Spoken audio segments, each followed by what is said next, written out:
রোজা যখন আপনি রাখবেন, খুব মন দিয়ে শুনেন, ক্বালা রাসূলুল্লাহ সাল্লাল্লাহু আলাইহি ওয়াসাল্লাম, নবীজি বলেন, মান সামা রমাদানা ঈমানান ওয়া ইহতিসাবা গুফিরা লাহু মা তাকদ্দামা মিন যামবি। যে ব্যক্তি ঈমানের সাথে সওয়াবের আশায় রোজা রাখে, তার আগের গুনাহগুলো মাফ করে দেওয়া হয়। তাহলে আপনার রোজা শুরু হয়ে গেল। রাসূলুল্লাহ সাল্লাল্লাহু আলাইহি সাল্লাম বলেন, আস-সাওমু জুন্নাতুন মা লাম ইয়াখরিকহা। রোজা জাহান্নাম থেকে বাঁচার জন্য ঢাল, যতক্ষণ এই ঢালকে ছিদ্র করা না হয়। কি করা না হয়?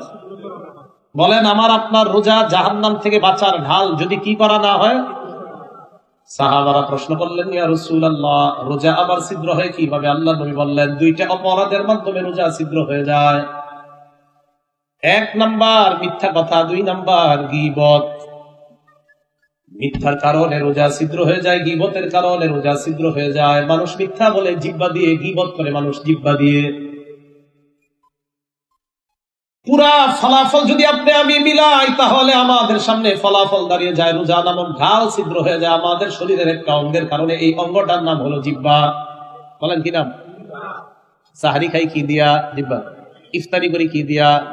সাহারি খেয়ে রোজা রাখলাম, ইফতার খেয়ে রোজা শেষ করলাম। এই জিহ্বা দিয়ে আমরা রোজা শুরু করলাম, জিহ্বা দিয়ে আবার রোজা সমাপ্ত করলাম। আবার এই জিহ্বার কারণে হতে পারে আমার আপনার এই রোজার কোনো মূল্যায়ন থাকবে না। তাহলে জিহ্বা, এটার কারণে রোজা ছিদ্র হয়। খুব মনোযোগ দেন। তিরমিজি শরীফের 2406 নম্বর হাদিস। এই হাদিসের বর্ণনাকারী উকবা ইবনে আমির রাদিয়াল্লাহু তাআলা তিনি বলেন, বলতু ইয়া রাসূলুল্লাহ মান নাজাত। আল্লাহ নবীকে আমি প্রশ্ন করলাম, মুক্তির উপায় কি আপনার কাছে জানতে চাই। নবীজি বললেন, মুক্তির উপায় হলো তিনটা। কয়টা? এক নাম্বার, আমসিক আলাইকা লিসানাক, তোমার জিহ্বা তুমি সংযত রাখবা। দুই নাম্বার, ওয়ালিয়াসাকা বাইতুকা, তোমার ঘর যেন তোমার জন্য প্রশস্ত হয়। তিন নাম্বার, ওয়াক্কি আলা খাতিআতিক, তুমি অতীতের গুনাহের জন্য কান্নাকাটি করবা। তাহলে মুক্তির উপায় তিনটা। এক নাম্বার, জিহ্বাকে সংযত রাখা, গুনাহ থেকে হেফাজত করা। বলেন তো, রোজা ছিদ্র হয় কোন অঙ্গ দিয়ে? আল্লাহ আমাদের সকলকে এই জিহ্বা যেন গুনাহ মুক্ত রাখতে পারি, আল্লাহ তৌফিক দান করেন। তিরমিজি শরীফের 2407 নম্বর হাদিসের বর্ণনা। এই হাদিসের বর্ণনাকারী আবু সাঈদ খুদরি রাদিয়াল্লাহু তাআলা তিনি বলেন, ক্বালা রাসূলুল্লাহ সাল্লাল্লাহু আলাইহি ওয়াসাল্লাম, ইযা আসবাহা ইবনু আদম ফাইন্নাল আযা কুল্লাহা তুকাফফিরুল লিসান ফাতাকুল ইত্তাকিল্লাহা ফিনা ফাইন্নামা নাহনু বিকা। এই হাদিসের অনুবাদ শোনানোর আগে ওয়াদা করেন, আগামীকাল সকাল থেকে এই হাদিসের অনুবাদটা মরার আগ পর্যন্ত স্মরণ করার চেষ্টা করবেন। তাহলে গুনাহ ছেড়ে দেওয়া সহজ হবে। গুনাহ ছেড়ে দেওয়া কি হবে? এই নবীজি কি বলে দেখেন, আদম সন্তান সকালবেলা যখন ঘুম থেকে ওঠে, আদম সন্তানের সমস্ত অঙ্গ প্রত্যঙ্গগুলা জিহ্বাকে ডাক দেয়। বলেন তো, আগামীকাল সকালে ঘুম থেকে ওঠার পর আমার আপনার আমাদের সব অঙ্গগুলা কাকে ডাক দিবে? জিহ্বাকে ডাক দিয়ে বলে, জিহ্বা ইত্তাকিল্লাহা ফিনা, তুমি আমাদের ব্যাপারে আল্লাহকে ভয় করো। আরে ভয় করো। পা ডাক দিয়ে বলে, জিহ্বা আমাদের ব্যাপারে আল্লাহকে ভয় করো। হাত ডাক দিয়ে বলে, জিহ্বা আমাদের ব্যাপারে আল্লাহকে ভয় করো। চোখ কান নাক ডাক দিয়ে বলে, জিহ্বা আমাদের ব্যাপারে আল্লাহকে ভয় করো। ফাইন্নামা নাহনু বিকা, আমরা তোমার অনুসারী, তুমি আমাদের লিডার। ফাইন ইসতাকামতা ইসতাকামনা, তুমি যদি সোজা থাকো আমরাও সোজা। ওয়া ইন ইওয়াজাজতা ইওয়াজাজনা, তুমি যদি বাঁকা হয়ে যাও আমরাও বাঁকা। সব অঙ্গ প্রত্যঙ্গ সকালবেলা কয়, জিহ্বা তুমি যদি ঠিক থাকো আমরা ঠিক, তুমি যদি বাঁকা হও আমরাও বাঁকা। তাহলে জিহ্বা যদি সোজা না থাকে, অঙ্গ প্রত্যঙ্গ অন্যগুলা সোজা থাকে না।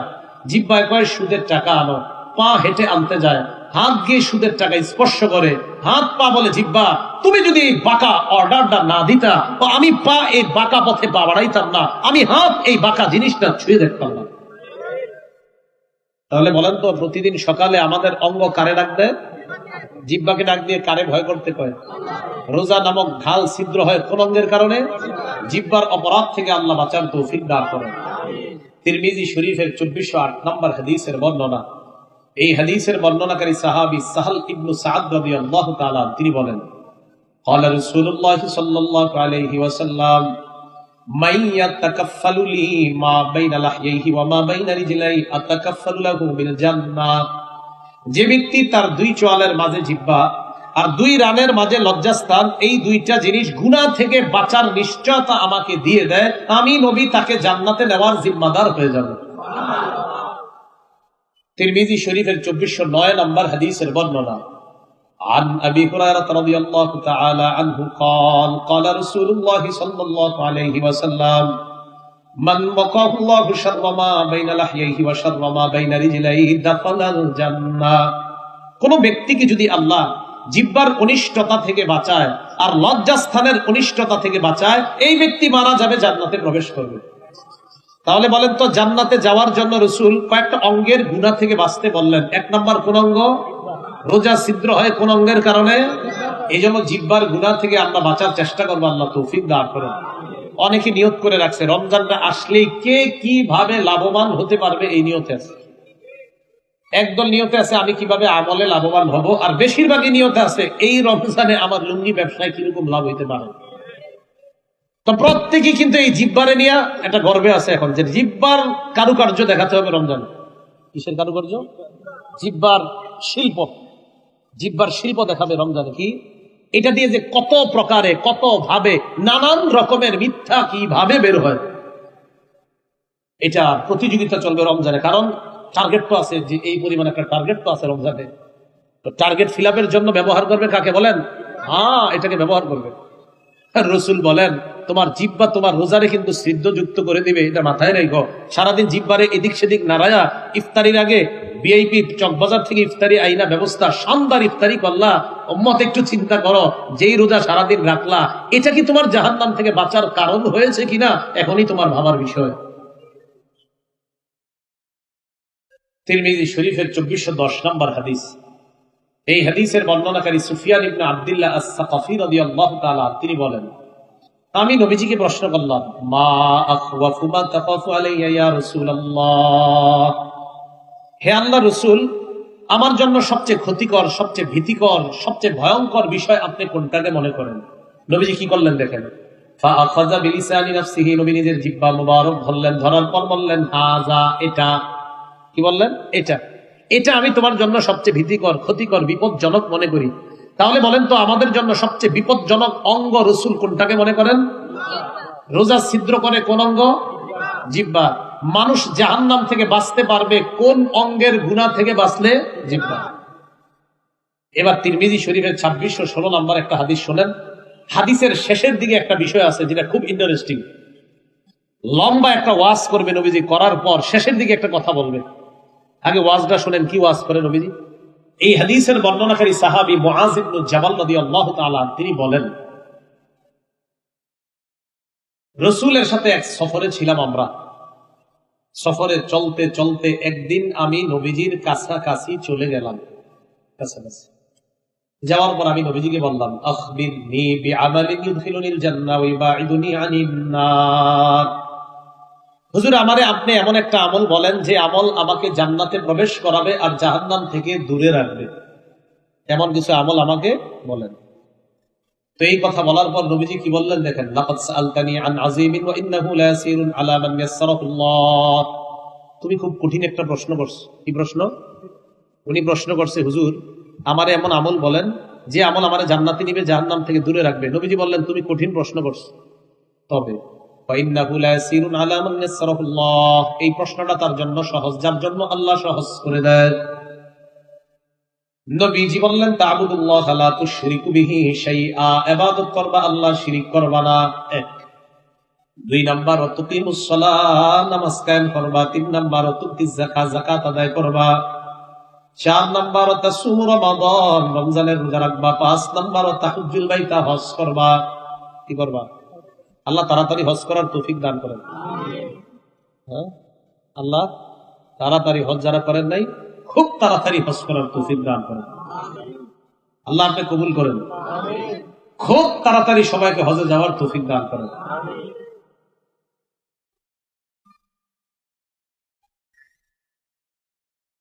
রাসূল 5টা কথা বললেন, ইসলামের 5 ভিত্তি বলে ফেললেন।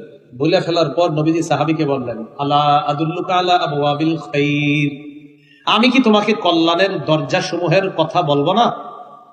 যাদের ঘরে অভাব অনটন আছে, 3টা আমল বাড়ায় দিবেন।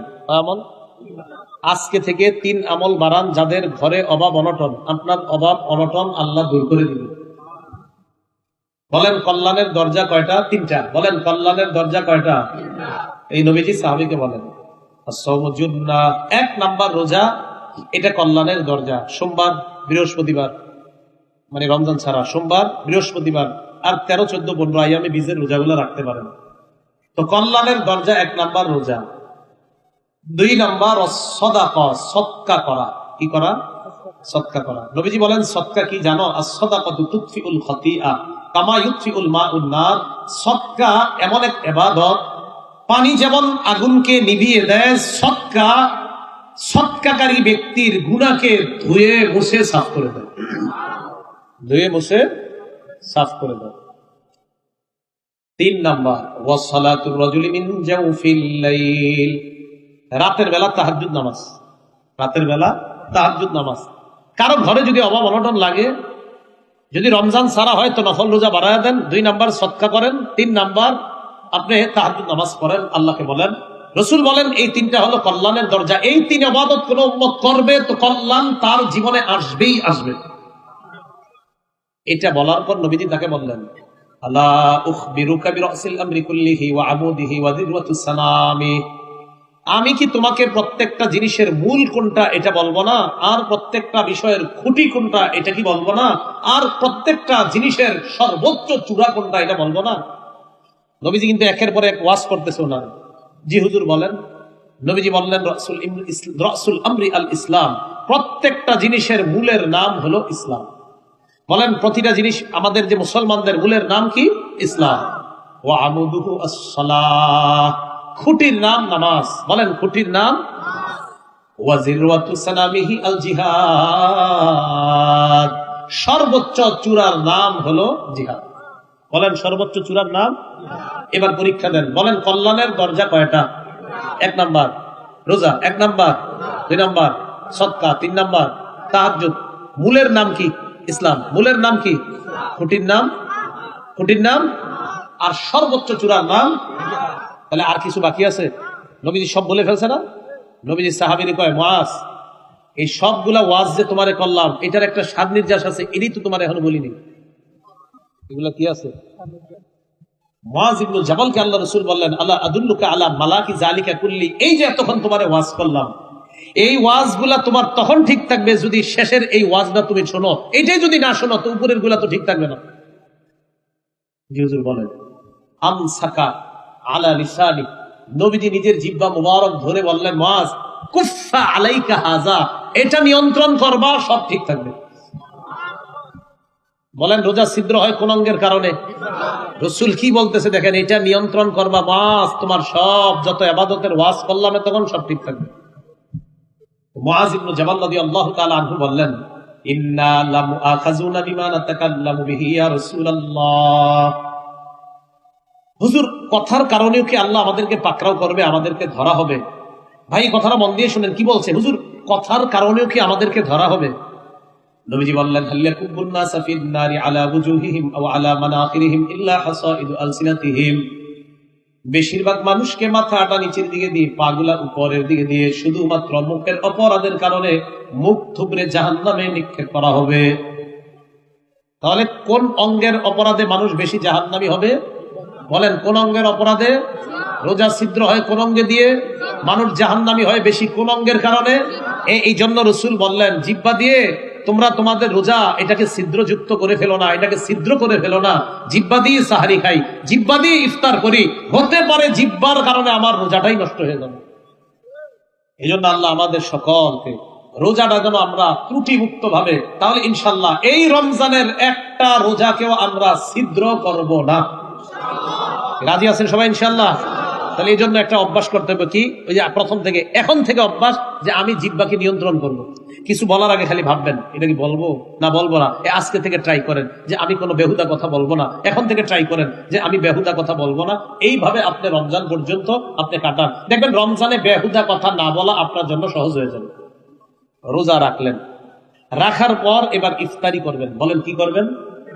আপনাদের কাছে আমার একটা আবদার, রমজান মাসে, রমজানে সাধারণত আমরা সবাই সব নামাজগুলা খুব গুরুত্ব দিয়ে পড়ি, শুধু মাগরিবটা ছাড়া। কোনটা হুজুর? কোনটা? সারাদিন রোজা রাখছি কার জন্য? আমরা। মাগরিব পড়া কার হুকুম? বেশিরভাগ মুসলমানরা মাগরিবের নামাজ বা ইফতারির কারণে জামাতটা ছুটে যায়। আপনারা আমার সাথে ওয়াদা করেন যে ইনশাল্লাহ এই রমজানে যে ইফতারির কারণে, আরে খাওয়ার কারণে আমার মাগরিব ছুটবে, এটা হতে দিব না আমরা ইনশাল্লাহ। কি করবেন এর জন্য? রমজান মাসে সাধারণত আর কি, এটা আল্লাহর পক্ষ থেকেই, রমজানে সাধারণত মানুষ যত কিছুই খায়, সাধারণত বেশিরভাগেরই কোনো গ্যাস ট্যাসের সময় ঝামেলা হয় না। এটা মাশাআল্লাহ, আলুর চপ, বেগুনি টিগুনি যা খায় রমজানে সবাই ফিট থাকে মাশাআল্লাহ। তো এটা সাধারণত ক্ষুধার্ত অবস্থায় একটু মন চায় সবার। তো আপনারা কি করবেন, সাধারণত এটা যদি আপনি ইফতারির সময় বানান, তখন সাধারণত ওইটা খাইতে যাওয়ার সম্ভাবনা থাকে বেশি। এক্ষেত্রে আপনি দুই একটা খেজুর অথবা একটু পানি নিয়ে আপনি জামাতটা পরে ফেলেন, জামাত পরার পরে আইসা ওইটা বানায় আপনারা খান, সমস্যা নেই। আপনি একটা খেজুর খেয়ে শুধু পানি যদি পান করেন, তখনও কিন্তু আপনার ওই খাবারের চাহিদাটা থেকে যাবে। তো আপনি খেজুরটা খান, খাওয়ার পর পানি নিয়ে আপনি জামাত, বাস আপনি মানে বুঝাবেন আল্লাহ আপনার জন্য সারাদিন রোজা রাখছি, আর আমি আপনার জন্য এই মাগরিবের নামাজটাও আপনার হুকুম, আমি ইফতারির কারণে আমার রবের এই মাগরিবের হুকুম আমি জামাত ছেড়ে দিব না, এটা হতে পারে না। একটা খেজুর, দুইটা, চারটা খেজুর আপনি মুখে দেন, পানি পান করেন, খেজুর দিয়ে ইফতারিটা শুরু করেন। খেজুরের আগে আপনি যদি না থাকে আপনি পানি নেন, পানি নিয়ে বাস আপনি একটু খেজুর খান, খাওয়ার পর এরপর আপনি জামাতে নামাজটা পড়েন। নামাজের পর ইনশাআল্লাহ একদম ধীরস্থির ভাবে, খুব সুন্দর ভাবে বসে রিল্যাক্সে আপনি ওই মুড়ি বানানো ইত্যাদি যেটা আছে এটা খেতে পারেন। ব্যবসায়ী যারা আছেন, ফ্যাক্টরি, মিল ফ্যাক্টরিতে যারা, আপনারা হয়তো এই সুযোগটা পাবেন না, কারণ কাজ থাকে। কিন্তু আপনাদের কাছে আমার আবদার, এই সুযোগ যদি না পান, আপনি সামান্য খান, এই পরিমাণ বানান যেন আপনাদের ৩-৪ জন যারা একসাথে খান, যে আমাদের এই পরিমাণ বানাতে হবে, কারণ আজানের পর আমাকে সুযোগ দিবে মাত্র 15 মিনিট। কথার কথা, ঢাকা 15 মিনিট দেয়, এদিকে জানি না কেমন, 15 মিনিট যদি হয়, তো আপনি এইভাবে ওই জিনিসগুলা বানান যেন আপনার 10 মিনিটের মধ্যে খাবারটা আলহামদুলিল্লাহ আপনি সেরে ফেলতে পারেন। তো 10 মিনিট যদি টার্গেট নিয়ে বানান, দেখা যাবে 11-12 মিনিটের মধ্যে শেষ হয়ে যাবে, ইনশাল্লাহ আপনি জামাতে উপস্থিত হয়ে যেতে পারবেন। তাহলে মূল কথা যেটা বুঝাইতে চাইলাম, আমার সাথে বলেন, ইফতারির কারণে মাগরিবের জামাত আমরা ছেড়ে দিব না ইনশাআল্লাহ। মনে থাকবে কথাগুলা। আল্লাহ আমাদের সকলকে এই রমজানটা যেন আমরা একদম পুরা সগীরা গুনাহ মুক্ত ভাবে, কবিরার চিন্তাও করব না, আমরা যেন কাটাইতে পারি। আল্লাহ তৌফিক দান করেন। আমিন ওয়া আখিরু দাওয়ানা।